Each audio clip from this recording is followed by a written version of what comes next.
Praise the Lord. Good morning. క్రీస్తునందు ప్రియులారా, ఈ ఉదయ కాలంలో మరొక నూతన వాగ్దానంతో మనము ఈ దినచర్యలు ప్రారంభించుకుందాము.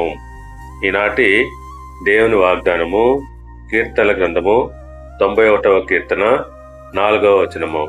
ఆయన తన రెక్కలతో నిన్ను కప్పును. ప్రియులారా, మహోన్నతుడైన ఆ దేవుడు తన రెక్కలతో మనలను కప్పును.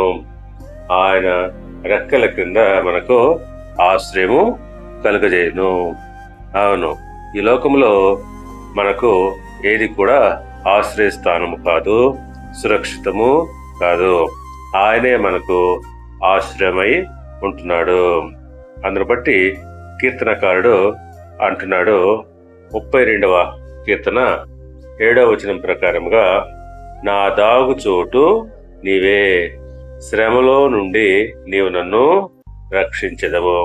అవును, మన నిజమైన దాగుచోటు యెహోవాయే. ఆయన మనల్ని శ్రమల్లో నుంచి రక్షిస్తాడు. కాబట్టి ప్రియులారా, మనము ఎటువంటి శ్రమల్లో నుండైనా ఆయన మనలను కాపాడుతాడు. కాబట్టి మనము ఆయన యందు విశ్వాసం ఉంచాలి. దేవుడు మిమ్మల్ని దీవించి ఆశీర్వదించి వర్ధిల్ల చేయునుగాక. ఆమేన్.